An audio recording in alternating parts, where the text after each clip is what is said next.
The Hadith literature implies the standardization by Uthman was completed in his time in 651 AD, and from that point on there was only one Quran universally read by all Muslims.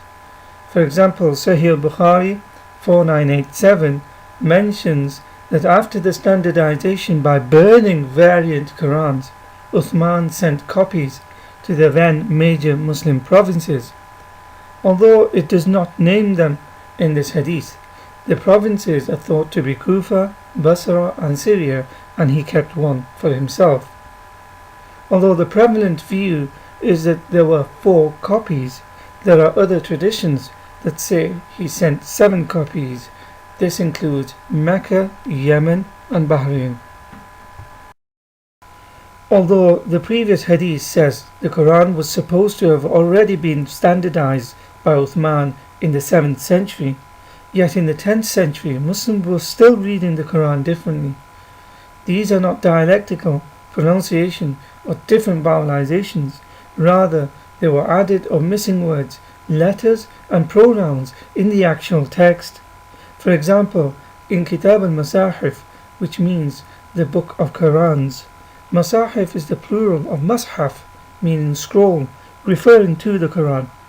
It was authored by Abdullah ibn Sulaiman ibn Abi Dawood, who was the son of the famous author of Sunan Abu Dawood, one of the 6 canonical traditions within Sunni Islam.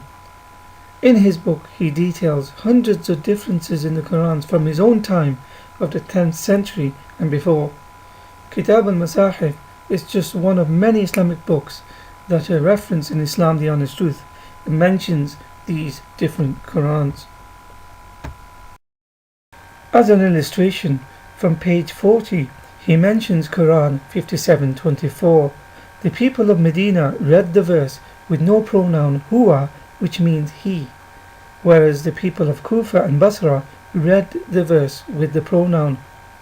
Quran 46:15 had an extra letter alif as read by the people of Kufa, ihsana, whereas the people of Medina and Basra read it as husna without the alif.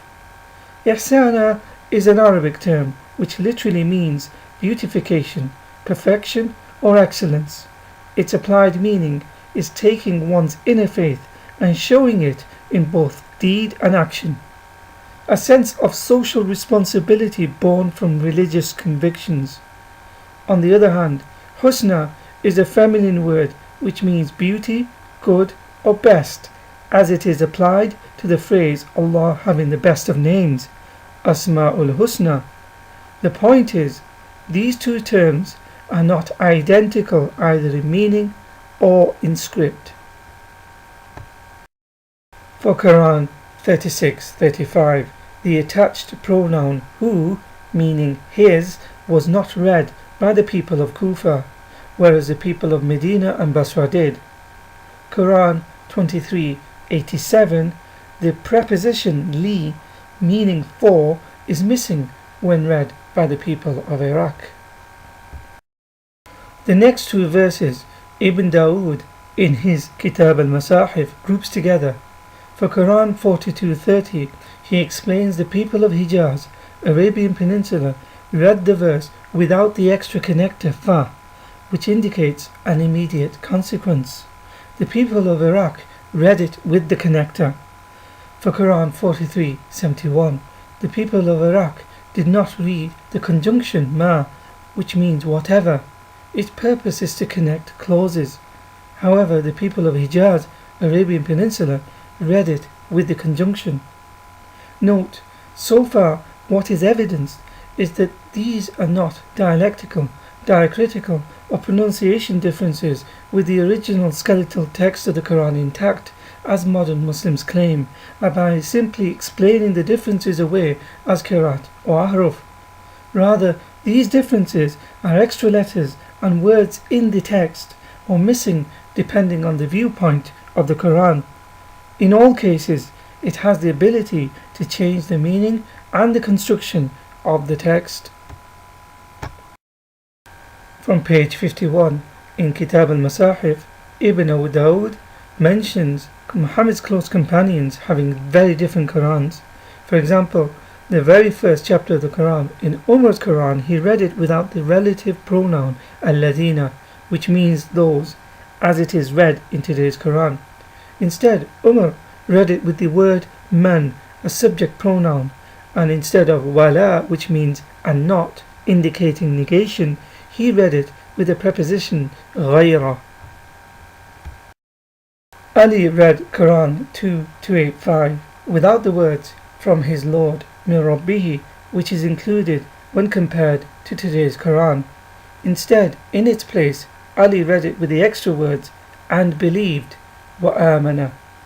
For Quran 5:8-9, Ubay's Quran had the extra words mutatabi'at, which means consecutive, which is not found in today's Quran. Also, Ubay's Quran had different wording for expiate for oath, which he read as kafaratul yameen, meaning expiation for oath.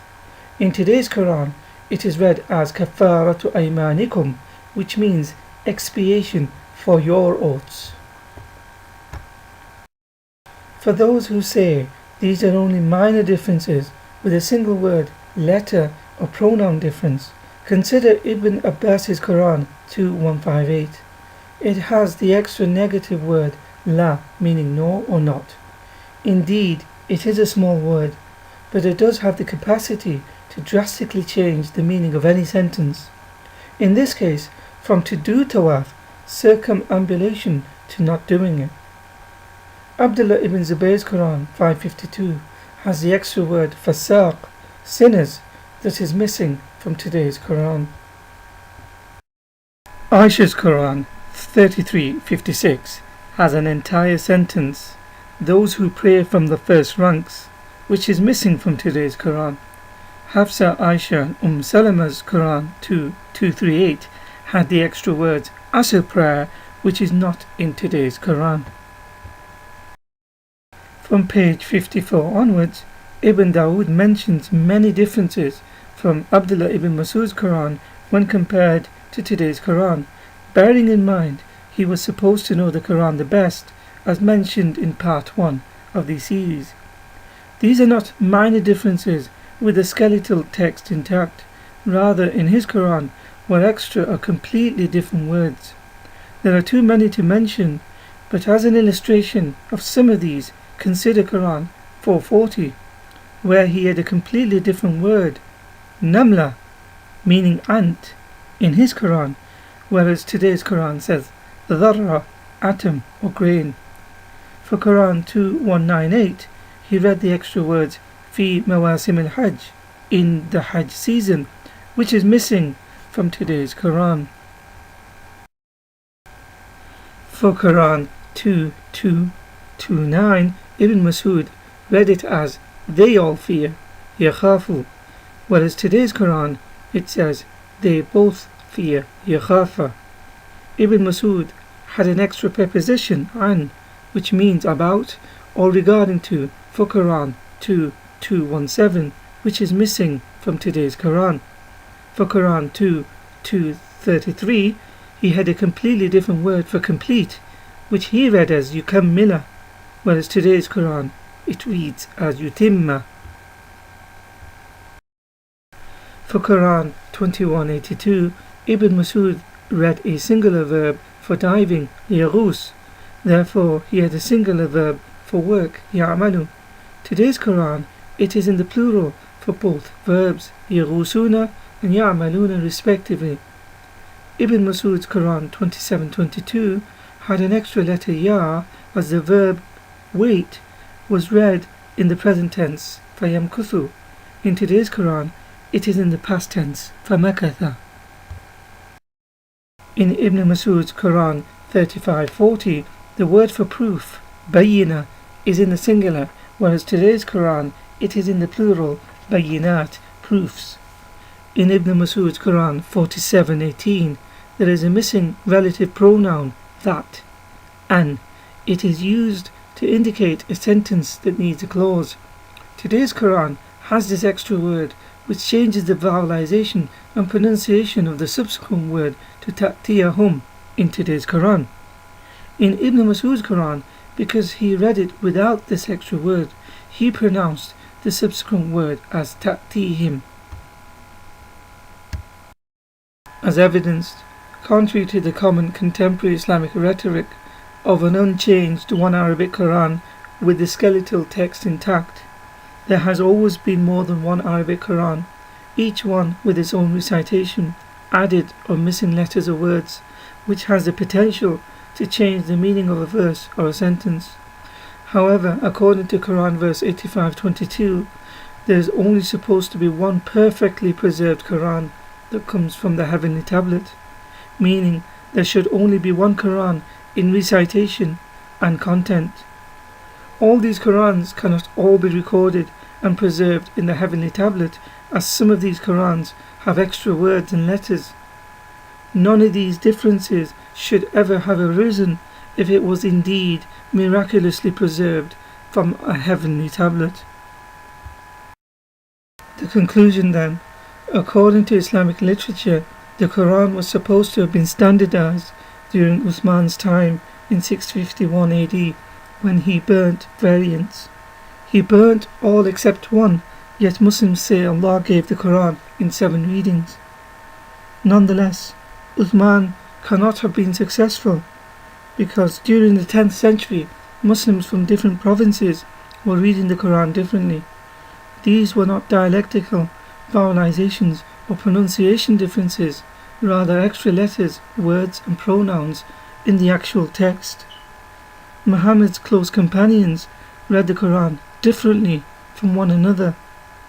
The Quran claims it is preserved in the heavenly tablets, but all these Qurans cannot be preserved, as some of them have added or missing letters and words. Modern Muslims make the claim that the Quran has been preserved to the dot, with no additions or deletions. This is clearly not the case, and early Muslims such as Ibn Dawood and others never made this claim.